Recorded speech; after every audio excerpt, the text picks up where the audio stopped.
करता हूँ अल्लाह के नाम से जो बड़ा मेहरबान नहायत रहम करने वाला है। अस्सलाम वालेकुम। हाजिर हुआ हूँ एक नए टॉपिक के साथ। तो शुरू करते हैं आज की वीडियो। बिस्मिल्लाहिर्रहमानिर्रहीम। आज की वीडियो जो है वो है ग्रेड ऑफ कंक्रीट। साइट पे हम कंक्रीट इस्तेमाल करते हैं स्लैब में, बीम्स में और रिटेनिंग वॉल्स में। डिफरेंट हमारे पास स्ट्रक्चर होते हैं, उनमें कंक्रीट इस्तेमाल करते हैं। तो हर कंक्रीट के जो है वो अलहदा ग्रेड होता है, जिसकी हिसाब से उसको मतलब कि साइड पे कास्ट किया जाता है। तो शुरू करते हैं आज की वीडियो। सबसे पहले हमारे पास जो ग्रेड आता है वो है M5। ठीक है जी, M5 ग्रेड आता है। M का मतलब है मिक्स।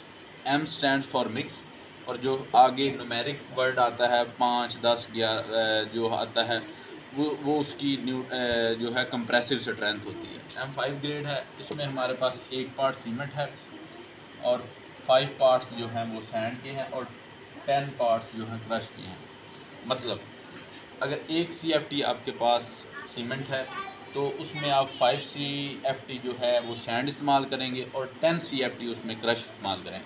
इसके बाद हमारे पास जो नेक्स्ट ग्रेड आता है वो है M7.5। ठीक है जी, ये भी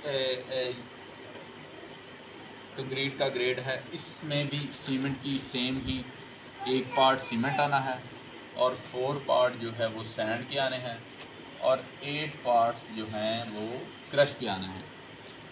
एक CFT अगर आपके पास सीमेंट है तो 4 CFT आपको सैंड चाहिए होगी और 8 CFT आपको क्रश चाहिए होगी। ये है हमारा M7.5। ये लीन के लिए इस्तेमाल किया जाता है, PCC के लिए। और इसके बाद हमारे पास आता है M10। ठीक है जी, इसकी आगे मैं साथ कंप्रेसिव स्ट्रेंथ भी लिख देता हूँ ताकि आपको जहन में रहे। सबकी आपने याद रख लेना है, न्यूटन पर mm स्क्वायर है। ठीक है जी, ये जैसे कि ये 10 है तो इसकी भी न्यूटन पर mm स्क्वायर है। ये जो है 10 न्यूटन पर mm स्क्वायर, ये इसकी कंप्रेसिव स्ट्रेंथ है। M10 ग्रेड है। इसमें भी हमारे पास सीमेंट का एक पार्ट जाएगा और सैंड के 3 पार्ट जाएंगे और क्रश के जो हैं वो 6 पार्ट जाएंगे।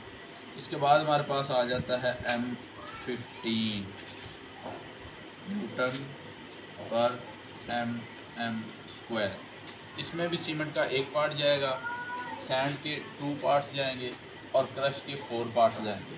ये जो है ये हमारी स्टैंडर्ड कंक्रीट है। बीम्स में, फुटिंग्स में और जो है स्लैब्स में वो ये M15 कंक्रीट जो है इस्तेमाल की जाती है।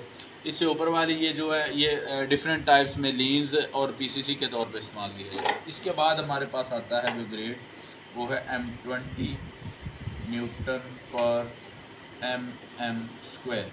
सीमेंट का पार्ट इसमें भी एक जाएगा और सैंड का पार्ट 1.5 और क्रश का 3 पार्ट्स जाएंगे। मतलब कि एक CFT अगर आपके पास सीमेंट है तो 1.5 CFT आपके पास सैंड होनी चाहिए और 3 CFT जो है आपके पास क्रश होनी चाहिए। ठीक है जी, last but not least M25 newton पर mm स्क्वायर। सीमेंट का पार्ट इसमें भी एक ही होगा और सैंड का पार्ट भी एक होगा और क्रश के जो हैं वो 2 पार्ट्स इस्तेमाल किए जाएंगे। ठीक है जी, तो ये थी ग्रेड ऑफ कंक्रीट।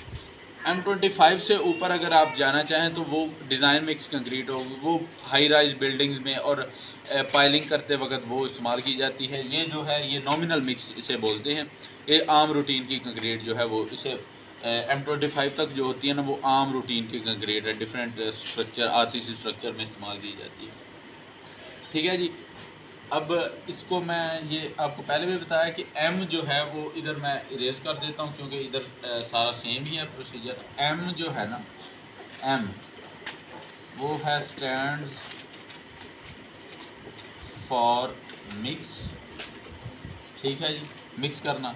और ये जो साथ है ये वाला हिस्सा 7.5 हो गया, 10 हो गया, 15 हो गया, 20 हो गया, 25 हो गया, ये इसकी कंप्रेसिव स्ट्रेंथ है। ठीक है जी, अगर M15 की ले लें तो ये 15 न्यूटन पर mm स्क्वायर जो है वो इसकी कंप्रेसिव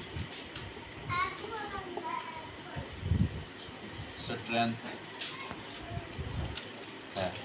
ठीक है जी, उम्मीद करता हूँ आज की वीडियो आई होगी आपको बहुत पसंद। इसी तरह की और वीडियोस देखने के लिए हमारा channel learn civil with Jabbar को सब्सक्राइब करें, शेयर करें अपने दोस्तों के साथ, ताकि किसी की हेल्प हो सके। ये जो नॉलेज है ये बहुत इंपॉर्टेंट है। न्यूली जो सिविल इंजीनियर्स DAE करके या फिर बैचलर करके यूनिवर्सिटियों से, कॉलेजेस से निकलते हैं, तो उनको इंटरव्यू में ये सवाल पूछे जा सकते हैं।